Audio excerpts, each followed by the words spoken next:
everyone, I'm Tian.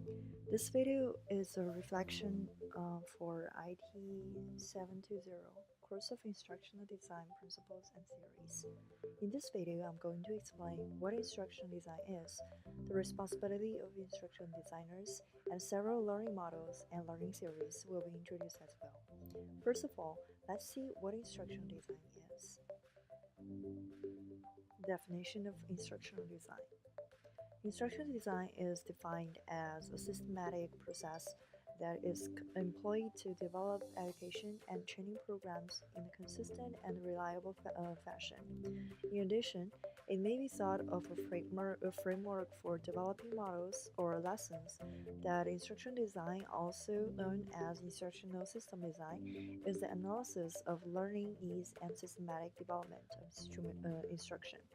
Instruction designers often use instruction technologies as method or developing instruction.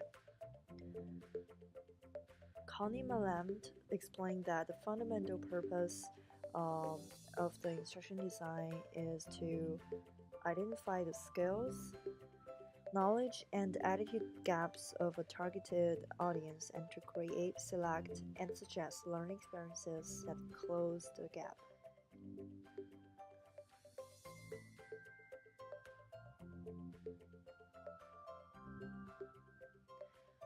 So the main responsibilities of instructional designers um, are as follow. Instruction designer helps people make sense of materials and online resources.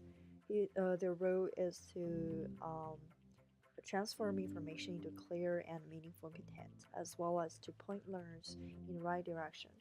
This, however, is not as straightforward as it sounds. For an instruction designer, it is very important to have clear goals in mind and to help the learners concentrate on the right things. Their main obligation is to provide learners with context and multiple perspectives and to pass this critical thinking approach. Let's take a look at some of the key responsibilities an instruction designer undertakes while working on e-learning projects. The first one is planning and analysis. Based on the relevant data collected, an instructional designer would then design a curriculum, identify which methodologies would be used to deliver curated content, and zero in on existing and emerging technology that will form part of the final course. Secondly, design and structure. Primarily, the success to an effective and appealing e-learning course boils down to the fluidity and structure of the content, despite the availability of top-notch content and seamless technology. To ensure that learners remain engaged and courses see a minimal attrition rate. Third one is collaboration with subject matter experts. Fourth is multimedia tools. In collaboration with the tech team, design team, and subject matter expert, the instruction designer would brainstorm in context of aesthetics, such as size, font, design, and experience, placement, frequency of use of tools, content format, and more, to ensure learners are not overwhelmed by the experience. Fifth one is implementation and management. Before to discuss about what are the learning models and learning theories, we need to know their role in instructional design.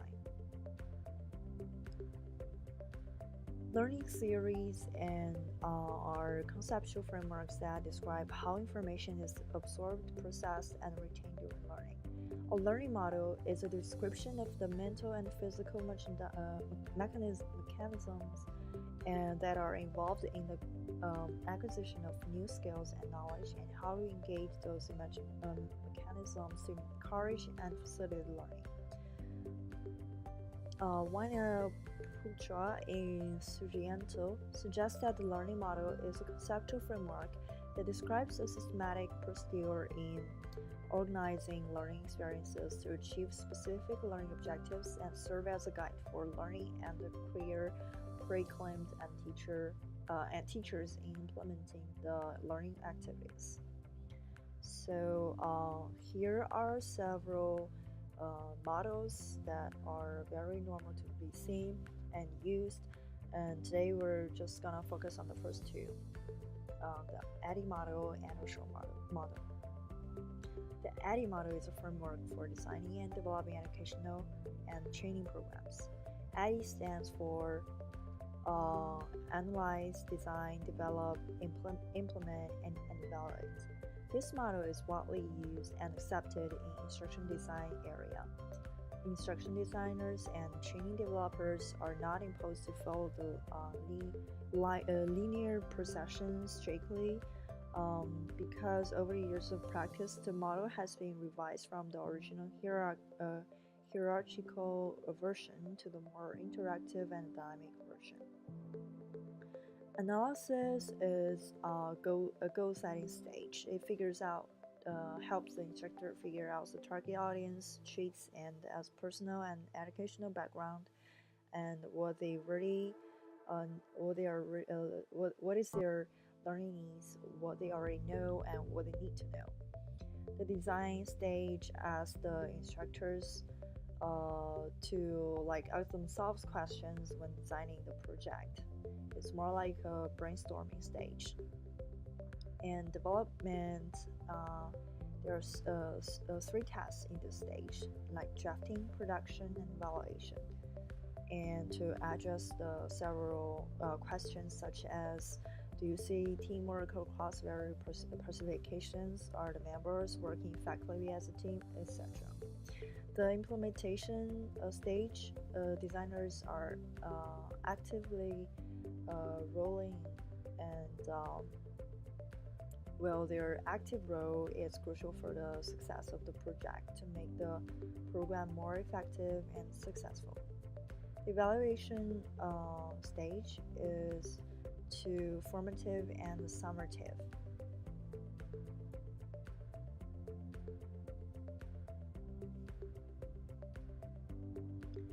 Well, the Assure model stands on A, analyze learner characteristics. S, the state objectives. The second S means select, modify, or design materials. U means utilize materials. R represent require learner response. And E stands on evaluation. Okay.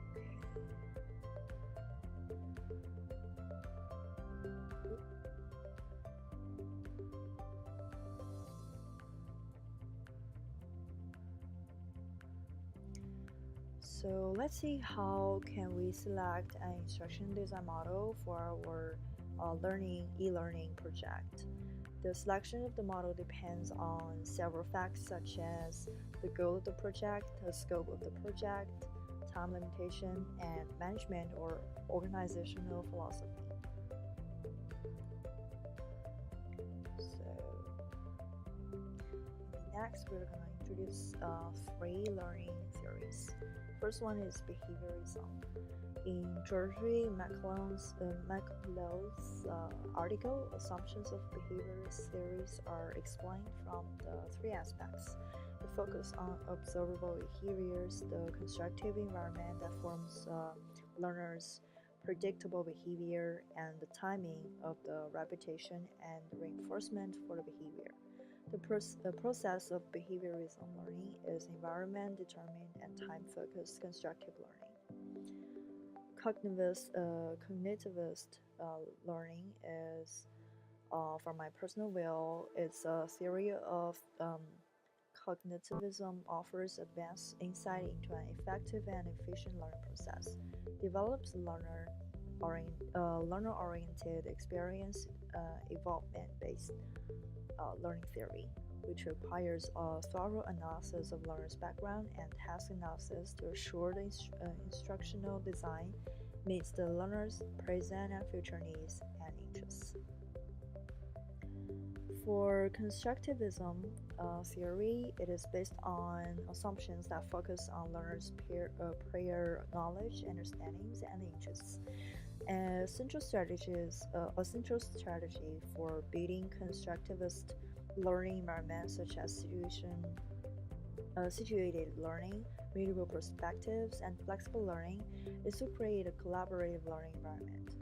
Constructivism provides a set of design principles and strategies to create learning environments wherein learners are engaged in negotiating to mean and in social constructive reality.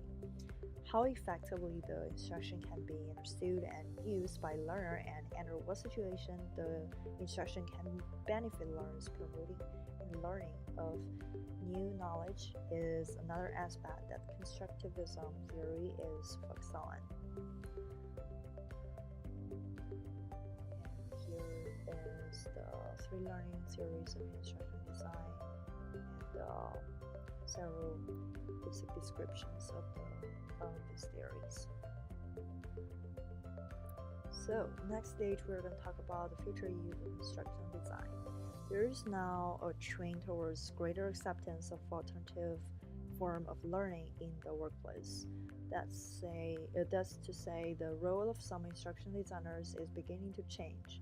In addition to creating the structure types of course described above, instruction designers will be asked to enable learning by creating supportive environments. This might include online community management, promoting collaboration and discussions through social media technologies, curating content, and teaching experts how to generate and share their own content. Some practitioners currently think that the label instruction designer is too narrow a title. Rather, they describe themselves as learning experience designers or learning architects. Instruction designers who keep up with the rapid pace of change have an exciting career to looking forward to. Okay, that's pretty much for this reflection. And here are my references that all the resources came from. Thank you very much for watching and listening.